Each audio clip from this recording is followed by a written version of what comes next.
თქვენს კითხვაში იყო, ასე ვთქვათ, პასუხის ნაწილიც, იმიტომ რომ შემოგდებულ თემას გავძალიან, იმიტომ დღეს არის პოლიტიკური პროცესი, რომელიც მიმდინარეობს ძირითადად ქუჩაში. მესმის, რომ დინამიკა ქუჩის პროტესტის ცოტათი შემცირებულია, რომ ვაღიაროთ, მაგრამ რეალურად ქუჩის პროტესტი არალეგიტიმურობა ამ ხელისუფლების არის მთავარი ღერძი, რომელზეც გადის დღევანდელი პოლიტიკური პროცესი. რაც არ უნდა ეცადოს ქართული ოცნება ის, რომ რაღაცა საერთაშორისო ვიზიტებით, ვიღაცას ხელი ჩამოართვეს, რაღაცა წარმატებებზე ლაპარაკობენ ეკონომიკურ აღმავლობაზე. ხო არის ეს ცდელობები, მაგრამ დღის წესრიგი ვერ იცვლება.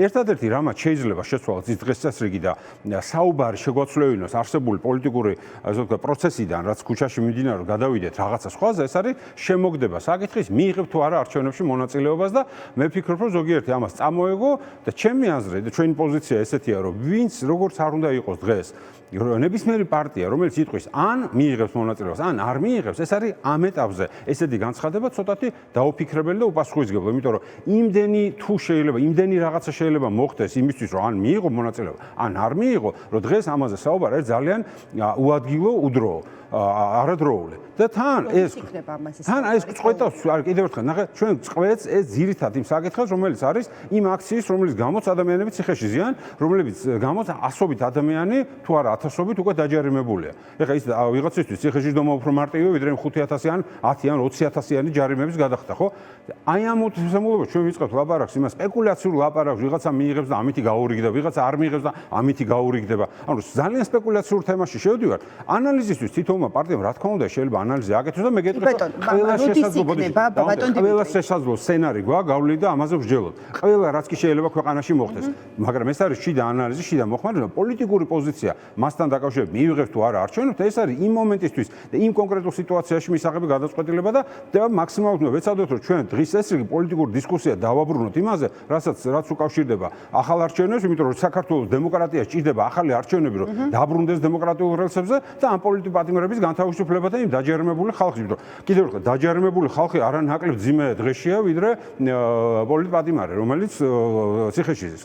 მათთვის ვიღაცის შეიძლება კიდევ უფრო ძიმე. ამიტომაც ამაზე შეცვლა ახლა და იმაზე ახალ სპეკულაციურ დისკუსიაში გადატანა საუბრის და დაპირისპირებების ბატონ დიმიტრი, მაგრამ აი ისე ვიმეორებ, ახალი არჩევნების საკითხი არის ისა, რომ ისეთი საკითხი, რომელიც ჯერ ზუსტად არ ვიცით დაუშვათ, იგივე თვითმმართველობის არჩევნებამდე იქნება თუ არ იქნება, მაგრამ თვითმმართველობის არჩევნები არის ის, რაც იქნება.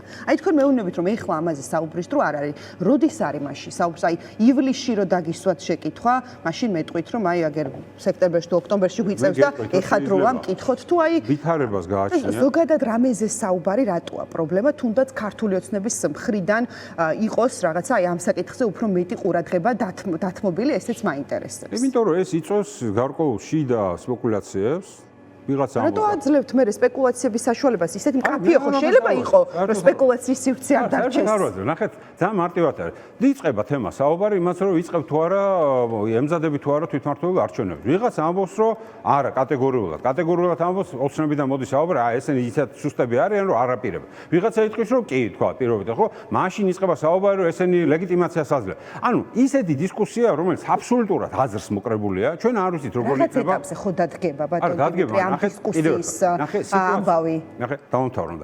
ნახეთ, სიტუაცია არის ესეთი, როდესაც ამაზე უნდა მიიღო გადაწყვეტილება, მანამდე არის ისეთი პროცესი, რომელიც უკავშირდება პროტესტებს, დაპატიმრებებს, დაჯერიმებებს, საარჩევნო კანონმდებლობაში ცვლილებებს, გამკაცრებას, გაძლიერებას, ასე ვთქვათ, სახელმწიფო რესურსების და ასე შემდეგ. აი ამ ვითარებაში დღეს ვსჯელობა, რომ დღეს კატეგორიულად არ მივიღებ, ამიტომ შეიძლება ეს იყოს ერთადერთი გამოსავალი, ან მიიღება, ან არ მიიღება. იმ კონკრეტულ მოცემულობაში და კონკრეტულ ვითარებაში. ამიტომაც კიდევ ერთხელ არც ერთ შემთხვევაში არ მინდა დაშვებით ვისაუბრო ხარ, რომ თუ ეს იქნება, მაშინ მივიღებთ, ან თუ ეს არ იქნება, არ მივიღებთ. იმიტომ არასერიოზული არის ჩემთვის ამდენი დათქმით რაღაცა პოზიციის გაცხადება. ამიტომ ამბობთ, რომ არ პოლიტიკური პარტია ერთი აუცილებლად უნდა იყოს ზად და ყოველთვის უნდა ემზადებოდეს არჩევნებს. არჩევნებზე ორიენტირებული ორგანიზაციაა, ხო, განსხვავებით არასამთავრობოსგან, რომელსაც აქვს არანაკლებ იდეა, პოლიტიკური ამოცანები შეიძლება ჰქონდეს, მაგრამ პოლიტიკური პარტია არის არჩევნებზე ორიენტირებული, შესაბამისად ყველა პარტია უნდა იყოს ნებისმიერი არჩევნებისთვის მზად. თუ არ არის, უნდა ემზადებოდეს. ამიტომ ეს აქსიომაა. მეორეა, მივიღებ თუ არა პოლიტიკური დემარში ან პოლიტიკური აქტი არის მონაწილეობა და არ მონაწილეობა. ეს პოლიტიკური პოზიციაა. შესაბამისად, იმ კონკრეტ კონკრეტულ მომენტში როგორი განვითარება ექნება ამ მოვლენებს, როგორი იქნება ქვეყანაში სიტუაცია, როგორი იქნება პოლიტპატიმრების მდგომარეობა, როგორი იქნება საარჩევნო კანონმდებლობა და ასე შემდეგ. ამიტომ იმ კონკრეტულ ვითარებაში და როგორი იქნება შანსები. აი, ბევრი თუ არის. ამიტომაც კი ან არა, კიდევ ერთხელ, არის არა სერიოზული თქმა, კატეგორიული კი, ან კატეგორიული არა. არც ერთს არ ვამბობ დღეს და კიდევ ერთხელ, არა გვაქვს ეს პოზიცია, არ გვექნება და გვექნება იმ მომენტში, როცა ამის უშუალო მომენტი დადგება და გადაწყვეტილებას მიიღებ, თქვა იმ ფაქტორებიდან გამომდინარე, რომელიც იმ მომენტისთვის იქნება. საჭირო და უკეთესი იმისთვის, რომ ქვეყანა დაბრუნდეს დემოკრატიული განვითარების რელსებს. ეს არის ცალსახა ამოცანა. ამიტომ ქუჩაში გობლენა დაგვჭირდება, სრული ბოიკოტი დაგვჭირდება, პოლიტიკური დემარში დაგვჭირდება, ვიცი, წინააღმდეგობის მოძრაობაში შექმნა დაგვჭირდება თუ არჩევნებში მონაწილეობა, ეს არის, ასე ვთქვათ, კიდევ ერთხელ შიდა განხილვების, შიდა ანალიზისთვის გვაქვს ყველა შესაძლო სცენარს განვიხილავთ. აბსოლუტურად ყველა სცენარები გვაქვს განხილვები, იმიტომ რომ მაგის გარეშე უბრალოდ ჩვენ ანალიზს არ გავაკეთებ, გადაწყვეტილებას არ მიიღებ, ანალიზს ვაკეთებ და ანალიზის საბოლოო ჯამში ფაქტორების გათვალისწინებით ჩვენ ვიღოთ გადაწყვეტილებას, რომელსაც ბუნებრივია. თუმცა კიდევ ერთხელ არჩევნებისთვის მზადება ეს არის ერთ-ერთი მთავარი ამოცანა ყველა დროს და ყველა ვითარებაში პოლიტიკური პარტიისთვის.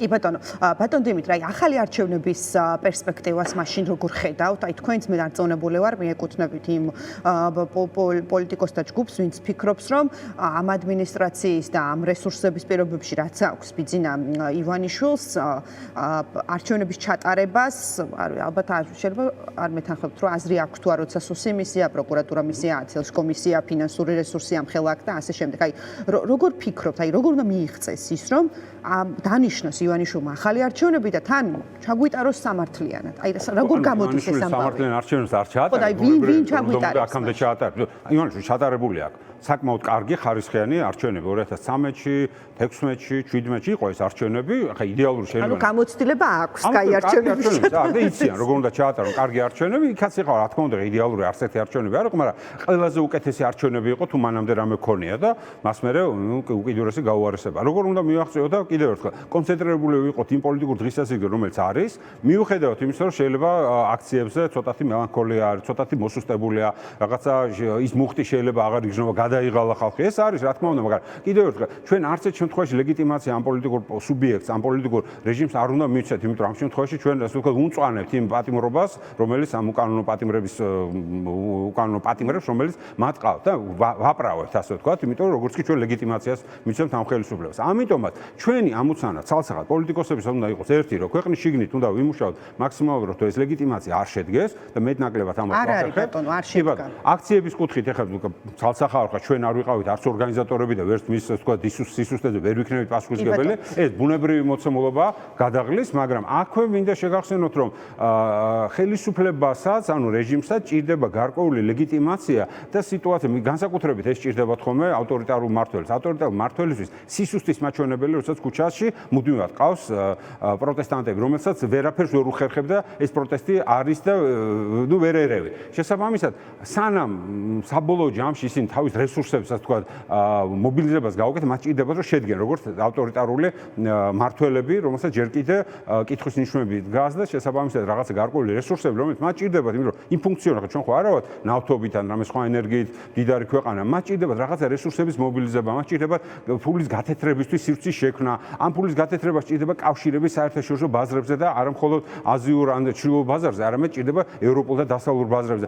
ამ კუთხით ისინი არიან ჩიხში და გარკვეულწილად გადაღლა და რესურსებიდან გამოფიტვა ხდება. და აუცილებლად ეს დადგება. უბრალოდ ჩვენც უნდა გავიაზროთ, რომ ის რაც აქამდე მოხდა ქვეყანაში, ეს არის წარმატება იმ აქციების, რომელსაც შეიძლება ყოველდღიურად თორსა გავდივართ იქ ბოლომდე არ იგრძნობა, იმიტომ რომ ეს ხალხი ესეც სიღრმისეულად, ნუ პროფესიულად არ ევალება და შესაბამისად ესეც სიღრმისეულად ვერ აანალიზებს იმ შედეგს, რომელიც მათმა პროტესტმა გამოიღო, მაგრამ დღეს არის შედეგი მიღწეული, ის შედეგი, რომელიც ცოტათი უფრო პესიმისტურადაც კი გვეგონა, უფრო მეტ ასე ვთქვათ აღიარებას და ნაკლებ იზოლაციას ველოდებოდით, მაგრამ დღეს ხედავთ, რომ ისინი სრულიად იზოლირებულები არიან. რაღაცა უხარია თითქოს, რომ ამერიკის შეერთებული შტატების ახალ ადმინისტრაციას რაღაცა მესიჯების თანხwebdriver მოხდა, ეს არ არის შემთხვევითი, ისინი თარგმნიდნენ ამ მესიჯებს და ესე საუბრობდნენ, რომ თანხwebdriver ყოფილიყო სინამდვილეში ყველა სამეზობლოს ჩვენი მეზობელი ქვეყნის ლიდერმა უკვე მოახერხა შეხვედრა ამერიკის შეერთებული შტატების ამა თუ იმ წარმომადგენელთა მაღალი რანგის. საქართველოს გარდა, მაშინ ივანიშვილი პირდებოდა, რომ დღე-დღეზე არჩევნების მერეო დავალაგებთ ელჩ შეხვდებოდა და არც ერთი ნიშანი არ არის, რომ მათ რამე რესურსი აქვს, რამე კავშირები აქვს, არანაირი საერთაშორისო კავშირების მათ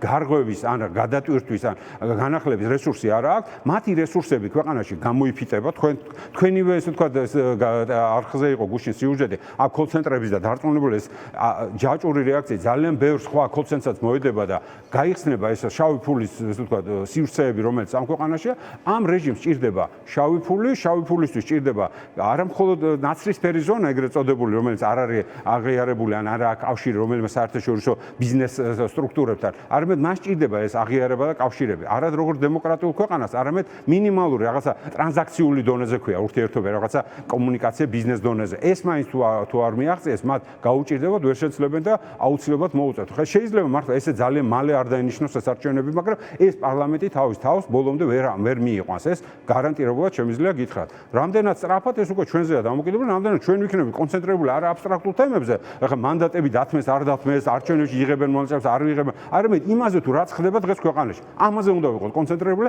არ მიცეთ საშუალება დისონანსი შემოიტანოს იმ ჩვენ დისკუსიაში, ძირითად პოლიტიკურ თემებში, რომელიც არის ქვეყანაში მთავარი პრობლემა. დანარჩენი ეს არის ირიბის საკითხები. კიდევ ერთხელ მანდატების იქნება თუ დაწერა განცხადება, არ დაწერა განცხადება, ხელფასი აიღო, არა ჯერ არც აგვიღია ხელფასი, მაგრამ ამაზეც იყო ლაპარაკი, რაღაცებს საუბრობდნენ ხოლმე. ეს არის ყველა ზედმეტად და გარედან მოტანილი ოცნებისთვის სასარგებლო თემები, რომელიც იწვევს დისონანსს და ეს დისონანსი მე ისახება ხოლმე იმაზე, რასაც პოლიტიკურ პარტიები ვერ გაერთიანდნენ.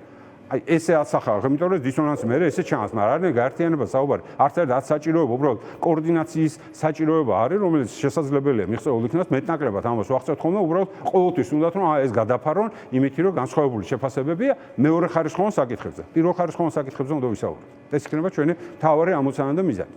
კი ბატონო, ბატონ დიმიტრი, ფიქრობთ თუ არა რომ აი რამე ტიპის არ ვიცი რაღაც აი სიახლე სჭირდება, არ ვიცი, უფრო მუხტის, უფრო მეტი აწევა ვიღაცას ამინდზე ქონდა სწორება რომ დათბება და უფრო მეტი ხალხი გამოვა და რაღაცა უფრო კარგ შედეგს ვაჩვენებთო. ვიღაცას არ ვიცი, რაღაც კონკრეტულ თვეზე შეიძლება ქონდეს აი რამე ტიპის სიახლე, აი თქვენი ლიდერი რო საუბრობს ხოლმე რაღაცა ფაზები რომ აქვს აი ამ პროტესტს, რა ფაზაშია ახლა ეს პროტესტი? აი რაღაც ტიპის კულმინაცია როდის შეიძლება დადგეს. ეს ძალიან ძნელი სათქმელი, იმიტომ რომ ეს მთელი პროცესი არ იმართება. ეს არ არის მართვადი პროცესი ან ჩვენს, ან ვინმეს მიერ. ეს არის სპონტანური პროტესტი, ბუნებრივად დაბადებული ხალხის პროტესტი, რომელიც ძირითადად ახალგაზრდებმა დაბადეს, როგორც მასიური მოძრაობა, მაგრამ დღეს არ მხოლოდ ახალგაზრდები, უფრო მეტად შეიძლება ითქვას, რომ საშუალო ასაკი და უფროსთაობა არის დღევანდელ აქციებზე.